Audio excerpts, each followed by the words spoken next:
Hi, this is Mike, And this is Fran. and this is Mike and Fran Unrehearsed, episode 31. Hey, you're listening to 216thenet.com on Wednesdays at noon. Hey, hey guys, remember you can listen to us also on another platform that's international. That's Radio Garden. Yeah, we've got a lot of people tuning in, mostly probably from Chicago and Milwaukee areas, but a lot more people now than we ever had before. So that's just awesome. So I hope everybody had a great St. Patrick's Day. I know it's about a week ago now, but you know what we did today? We had our last bite of corned beef and cabbage, right, Mom? Yep, it was we, good. we kind of stretched it out a little bit. We like to do that because it's very hard to cook for two people. You have to cook for like 10 people and then, eat a little bit every day. And it only happens once a year. So what the heck? Anyway, it was really good. Hope you guys had a great St. Patrick's Day and looking forward to getting out there in this 60-degree weather. How about that? I went out on my bike the other day and guess what I did? I went flop right in front of the house. Can you believe that, Mom? No, I'm laughing. I pumped up the tires. Everything was good.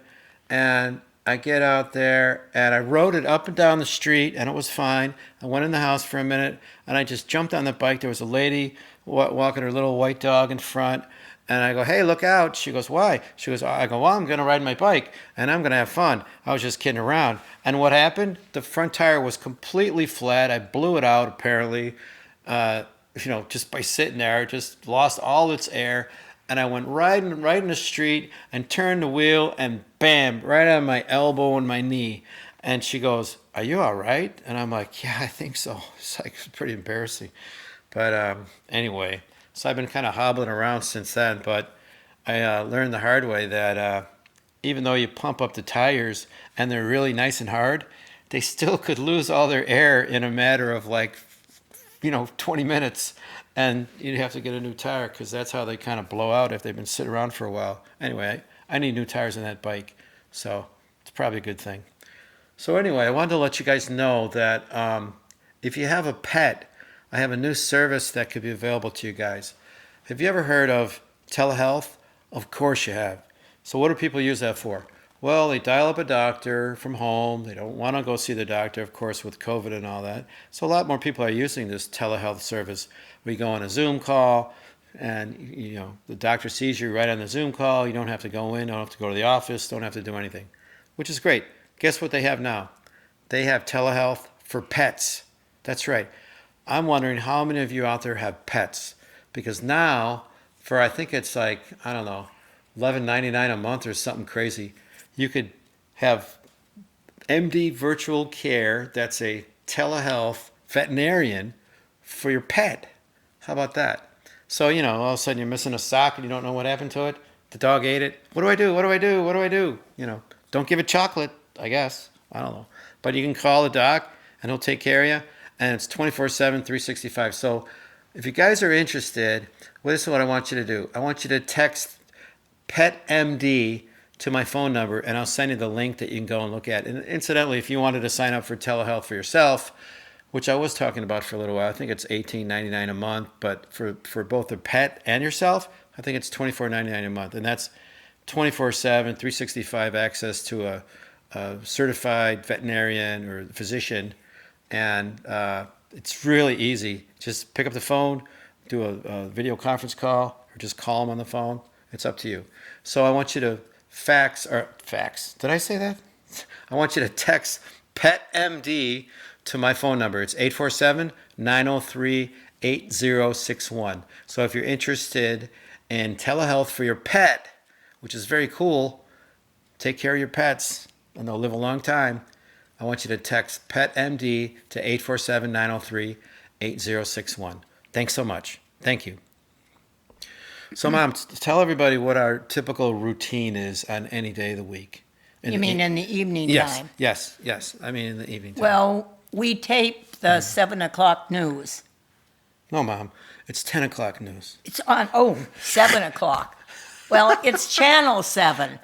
We tape Channel 7, the 10 o'clock news. That's right. And we watch it later on in the evening. And why do we do that? Because my dad dear husband, worked for Channel 2 News all of his life, and everything we did was about the news. He would listen to WBBM in Yeah. the car. He would come home. He'd watch the news. We'd watch a little late night, and we'd go to bed. And that was our routine forever, But forever and a day. So now we watch Channel It's 7. our routine. It's our routine. Yeah. When I wake up and go in the shower, I put on News Radio 78 and listen to the news in the shower. You listen to it. You listen to WMAQ when you go to bed all night long, right? With the radio on. Yep. Because you really can't sleep with it on. Yeah. You need to have it on.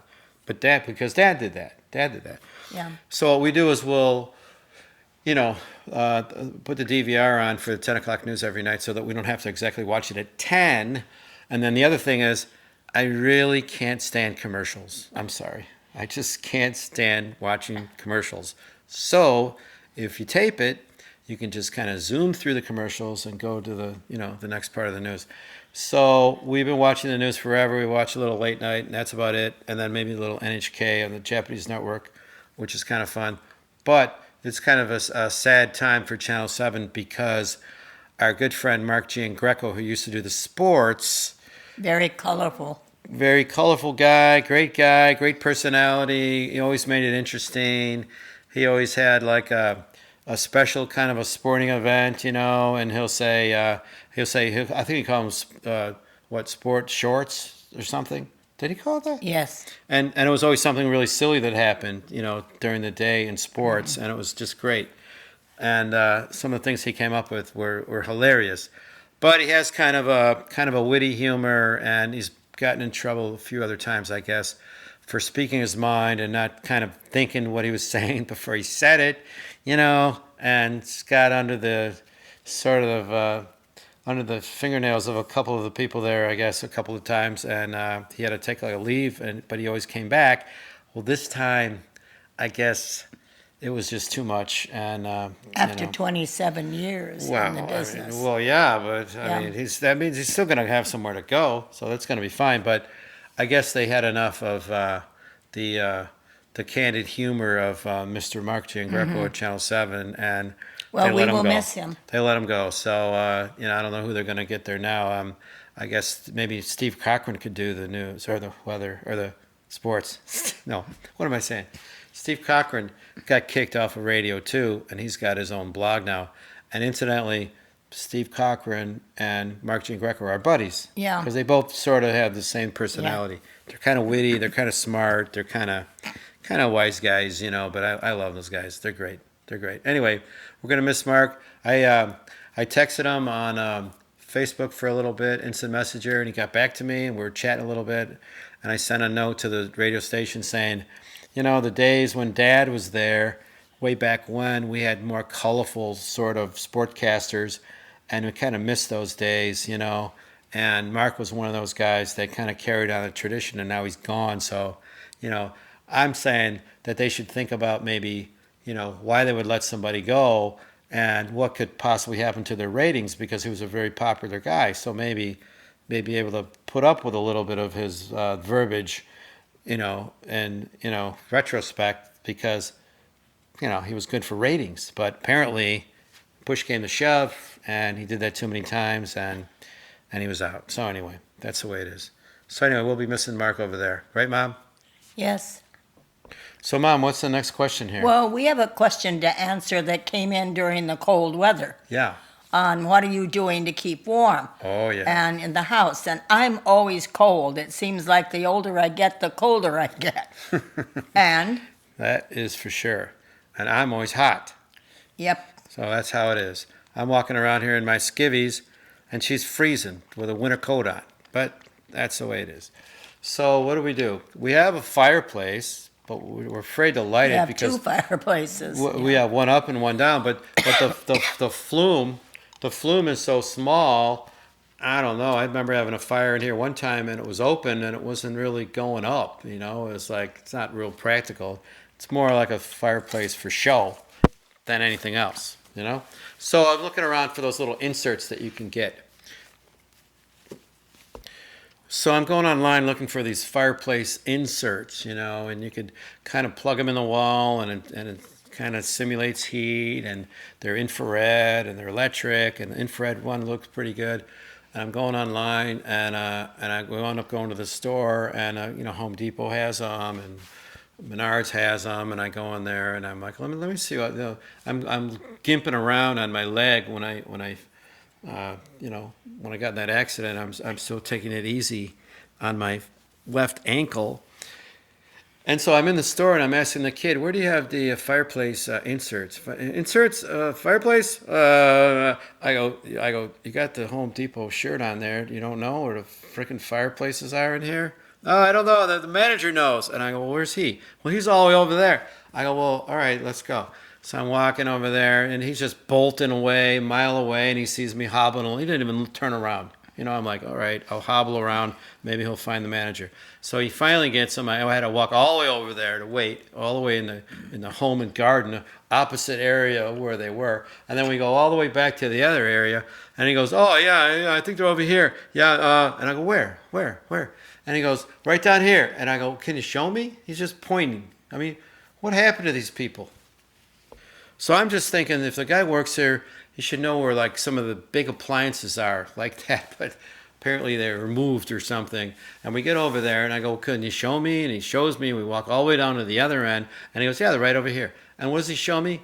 He shows me the outdoor fireplaces you put in the backyard in the winter. I go, "That's not what I wanted. I wanted a fireplace insert. Insert. You just put it in a fireplace in the house. It runs on electric." Oh my God. It was like, forget it. So I went online and I bought one and I measured it, and it seems to be working okay. So it's warmer in here now with that. Well, it was kind of against my better judgment. Yeah. It's like, Yeah. how can I say? It's like when you get a cyclone fence.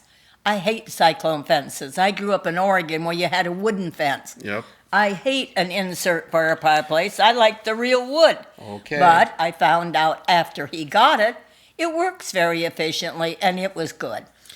Yeah, I mean, we had to kind of jack it up a little bit because it was blowing hot air at the shelf inside of the fireplace. And then what we did? We put a little fan in front of it so it blew the hot air over to where she's at, across the room on the couch. So eventually it worked out good. But we're not getting around that much. So, we do get out a little bit. We had a doctor's appointment at like 3:10, and it was like 2:20. And I'm like, "What are you doing? You hungry?" "Yeah." And you mixed up on your appointments. I made you some, warmed up some salmon or something. I go, "Oh, here you go." And then I go back downstairs and I go, "Holy crap, it's 2:35 and our appointment's at 3:10. We gotta go." One bite. We gotta go. And Mom, she's eating. I go, "Stop eating. We gotta get in the car right now. We gotta go right now. Right now. Yeah, We're not gonna yeah. make it." Because if we get there like, 10 minutes later, you gotta make another appointment. So we get there. We actually did really good. We just had to go over here for I think it was a blood draw or something. I don't know what the hell it was. But we didn't have to go far. Well, we don't get out except to go to the doctor. Yeah. Because we are waiting right now. We had one shot, and on April 1st, we get another shot for That's the right. virus. That's right. And we won't be practically immunized until the middle of April. No, it'll be May. It'll be May. You just figured like 2 months. So that whole vaccine thing was a big fiasco because I couldn't for the life of me find anywhere to go around here. Even if you get up at 5 a.m. and you go You online, went all the while. Nobody had any shots. No one had anything. No one had any appointments. So I made an appointment at United Center. I'm like, "Well, we're going to the United Center." And this was when they opened up the doors over there to everybody, and then all the suburbanites went down there, and they said, "No more suburbanites, only for Chicago. But they will honor the appointments made before they change the rules." And that's the little window of like 4 days that we got in there. But I'm telling you, I made an appointment with me. They kicked me out because I wasn't of age. And then we made another one, and then they changed hers, and then they canceled them. And it took like 4 or 5 times just to get her appointment, for like a Thursday at like 4:15. And I'm like, "Well, I'll just go in there with you and say, hey, I live with her, and I should probably get one too. What do you think? Just give me a shot, will you? I'm here." Maybe that would have worked. So what happened was, your teacher friend, Helga Stevenson, yeah, she had a friend that knew about the Jewel in Wheeling that worked with the school district, and they had him right here. It's like 20 minutes away. So I called, boomity boomity boom. We got in there, got our first shot. It was fantastic. They were In so and out nice. in half an They were hour. all pleasant. We didn't even have to go in the gymnasium. We sat down there. The guy wheeled around and went from person to person, gave us our shots, and now we got to wait till April 1st to get our second one. And by May, we should be like, Middle whatever of it May, is, 2 weeks. 96% No, vaccinated. 2 weeks after April the 1st. No, well, I It don't. said 2 weeks after you're immunized. Just figure May. Yeah. Just figure May. It's like 2 months. Well, he was not going to put the wheelchair in the trunk of the car. And I said, take it, because if I have to stand a long, long while, I wear out. Yeah. So he put it in and, okay, I'll take you in. Yeah. Well, I got in immediately. I did not have to go to the gym and the big lines. So anyway, we're very happy that we got our first shot. We're gonna get our second shot, in another week or so, and we'll be good to go. And it was Pfizer, and that's kind of the one that I wanted to get. So I'm happy about that, and that'll be great. Of course, we're still gonna wear a mask when we go out and all that, but it'll just give us a little breath of fresh air there, knowing that we're protected just in case, right, Mom? In fact, my nephew got it, right? Clayton, Yes, my grandson Vince's son in Connecticut got COVID. I guess there was an outbreak in his college or something. Yes, like he that? just was a week back at college, at Siena College in upper state New York. Yeah. And he got it. Not hard. And he ended Well, up. it was an outbreak of the kids, and he felt a little scratchy and this and that, and they tested a whole bunch of the kids, and he wound up, coming down with it. So He ended up in a hotel Yeah. with room service Yeah. for 10 days Right. put up by the college Right. because the infirmary was full.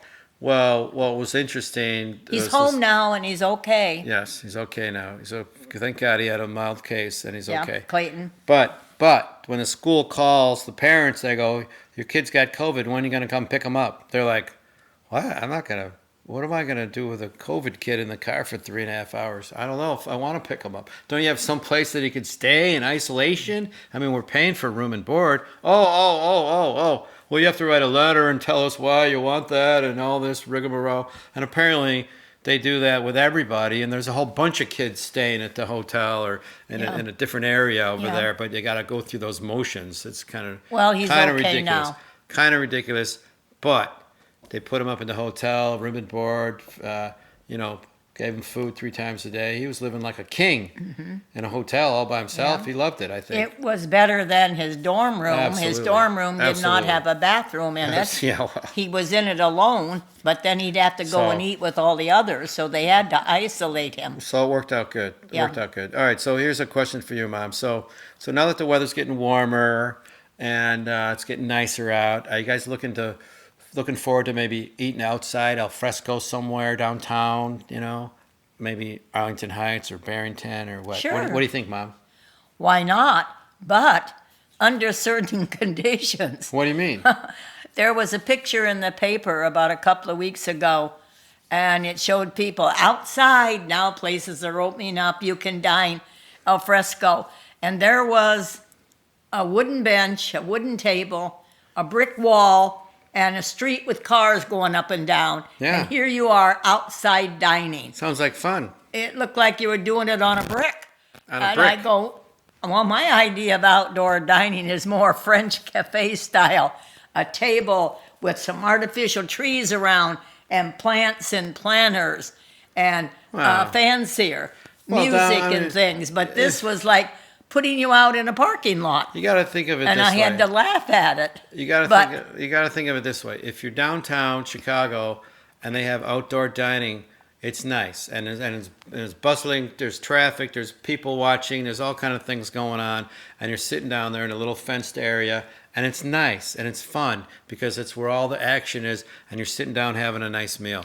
In the suburbs, it's not the same because you're just like sitting outside in a little table and chairs that they stuck out on the pavement in front of the place, and it's not the same. It's just not Well, the same. I would like to eat in because now they're opening restaurants. Yeah, You ate out last week at a Asian Chinese restaurant. I did. I would did. like to I go went, to a good Chinese. I went to and Use eat Mandarin. inside. They had They had the plastic linings in between the booths, and it was really nice. Yeah, It was I really would nice. like to do that. Yeah, it was. Well, we'll do But that. I just had to laugh at that picture and saying, Yeah, I "Oh, know. dine out and everybody's happy." I thought, "Oh no, Wow. that isn't my picture of But it." in those pictures, they're wearing their winter coats and their hats and their gloves, and they're dining out, and it's like sitting in the middle of the street. Yeah. It's like, I don't know. No. Anyway, they're trying. They're trying. Well, they But- need the people to stay in business. I'm aware of that. But little by little, they're letting Yeah. more people inside, so Yes. I think that's a good thing, That's true. right?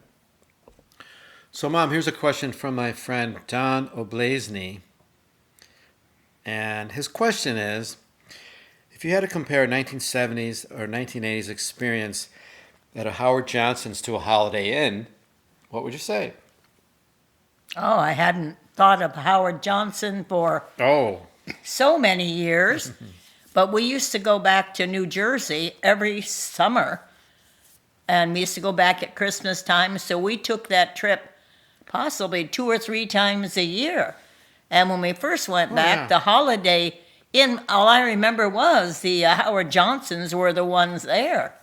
I think there were more Howard Johnsons than there were Holiday Inns. Now, I don't remember later the Holiday Inn being on the tollway. I remember having to go into the city to go to the Holiday Inn, but maybe my memory might be fuzzy on it. All right, but I do remember that on occasion we did go to Holiday Inn, and I remember being in the car, 5 kids in the back of that station wagon, looking for the Holiday Inn sign. Yeah, And that's what we would do because there was a star up above yeah, the sign. but it was and off of the lit up. tollway. Yeah, but we were looking for it. Like, where Yes. is it? Where is Yes. it? There it is. Yes. There it is. There's the Holiday Yes. Inn. So I remember doing that. But when we got in there, sometimes it was late and the restaurant was closed, and we had to get like some Well, Howard some fast food Johnson's or was something. always there on the tollway. Always there on the tollway. And they may not have been as large or had as many variety of things. But the food was pretty decent, right? Yeah, and yes, to me. Kind And we of like a Denny's or something. right. Yeah. Yes. So they're comparable. But would Holiday Inn be like more of an upgrade, maybe a little bit? In my memory, I believe it was a little bit. Okay. They were usually larger. Did Howard Johnson's have a pool? Not that I Well, remember. Holiday Inn did sometimes. Yeah, they weren't as lush. I remember that. And we only stopped at them to eat, get Oh. fuel. We never stayed at one. Yeah, we did sometimes. Oh, never stayed at a Howard Johnson. Oh, okay. Never. We went straight through with the babies. We never stopped at all. But we did stay at a Holiday Inn once Only in a while. once, because most of the Wow. time we went straight through. Well, I remember that one time then, Yeah, maybe. yeah. Swimming in the pool there a little bit. I think that's one time we left New Jersey late and we decided Okay. to stop over before. Usually we would go straight through. We would, wouldn't we? Absolutely. And Dad would drive all the way. He wouldn't would- let me drive. And then as you got older, he would let you Yeah, drive. that's right. Yeah. But I had to be at least 18 I or hadn't something. thought of Howard Johnson's in years. I thought there was some other Yeah. place that we ate at, but I guess not. I don't I mean, I remember some of the funny gas stations like Sinclair. Remember that one? It always had like a dinosaur. Oh, in that's the the front. one with the dinosaur, the blow Yeah. up green one. Yeah, Sinclair. yeah. Essex was another. Yeah. Gas station. Yeah. What was another one, Mom? What was another one? Well, we stopped one place, I will say, right outside of Pittsburgh in the mountains there, and we stayed in a trailer house. They had a trailer that people could stay in, Really? and we had a big trailer once. So Yeah, what it was a skiing area, and they used those house trailers for skiers Oh. that would come up and rent them. And we got off of the road there, and we rented one. Only once we stayed there. You were small. We weren't skiing or anything. Yeah, no, we were on our way to New Jersey. I couldn't imagine. And the snow, that. I think, was heavy, and the road was bad, and we stopped. Okay. Yeah. Okay. Wow. Well, I remember the one time that we went to Oregon. Dad and I flew out there to drive back Grandma's Grand Prix. 1970 Grand Prix. Yeah, she gave with me a that car. 400 cc's, 4-barrel Yeah, carburetor. she gave the car to me to drive. Big motor. Yes. And we went out there to drive that car back, and we In were in the October. mountains, and it was October, and there was snow, so much snow in You the got- mountains that we thought we were going to just drive right off a cliff. It was all completely white. It was dark. It was night, and we were just stopped in the When road. coming through and, Wyoming. and finally, a 18-wheeler came through really slow, and he made tracks for us, and he did flashed his lights, and we followed him in his tracks out of there. Otherwise, we would never have made it. We would have been just Yeah. stuck there like sitting ducks. I remember that so well. I think I have some of that written down. All right, Mom. So Mom. here's a question for I guess both of us, but mainly for you. Me. Did you get an allowance when you were a kid? No, I didn't give one for you kids in the family either. Well, that answers as I told my you, question right there. we- No. We were all spokes in a wheel, and we all had a job in the family to be a member. So nobody got paid for it. You were all spokes in the wheel and worked together. But when I was young, we had a family of 6, which I was the eldest. And Yeah. we all sort of developed our own little specialities. I was the ironer in the family. And in those days, you ironed everything that didn't move. Your ironing was huge. All the materials were not the permapress. They were wrinkly, and we ironed shorts, Yeah. shirts, You iron what? pants, dresses. We ironed dish towels. Wow. So we ironed everything in sight practically, but we also had to starch shirts that was had bluing in it to make them look white, I think, white. And we put the starch on and wring them out in starch and let them go halfway dry again before you iron. And you sprinkled a whole ironing basket before you did it for half an hour because we never had steam irons. So ironing was my job. And my sister Donna, who was 2 years younger, she was a baker-cooker. She got to bake everything because I was known for making the cookies that stuck to the pan and you couldn't get them out. Oh. And I was the one who made cream puffs that were just nothing, horrible. So Donna got to be the one that baked. Mother didn't bake, she made pies. Stop it a minute. I'll tell you more about the chores and the things we did as we grew up to earn money more next time. Okay. So, Michael, I know I didn't give you an allowance, but you did make some money at school or some things. What did you do? Well, I remember. I don't know. I remember. I think collecting seashells from the Jersey Shore and selling those, sort of to like neighborhood kids. But it was Yeah. only like a nickel and a dime and a quarter, for a big shell. I mean, there wasn't really any way to make money. It was kind of a joke. But Christmas cards? I think I sold Christmas cards to families, and it was like a packet that you sold, and it was like, different kind of sort of designs on them for the holidays. I remember selling those to people, so I sold Christmas cards, and then I also mowed the lawn, but it was like a field for like these, these quadruplexes where 4 people live there. And it was really sort of commercial mowing kind of a service. And what did we do? We brought our own mowers, and you got paid like $2 an hour to beat the hell out of your dad's mower. And I got another 50 cents because I used our own mower instead of one of theirs. So I did that, but that was ridiculous. I remember one time the thing didn't even pull, so you pulled it to start it, and then you wrapped it around there and beat the hell out of it. Anyway, I guess that's about it for us for this week. So say goodbye, Mom. Okay, goodbye, folks. Hey, Ma, what'd you think of that Betty White book I got you? Oh, good. I'm just at the very end. I'll let you know next week. It's good. What about the people out there? Can I tell them to get their vaccines? Yes. Go ahead, tell I them. hope so. I hope everybody gets their vaccination. And I tear up when I see pictures of little grandchildren being hugged by grandmas that haven't been hugged for about a year. So everybody can hug.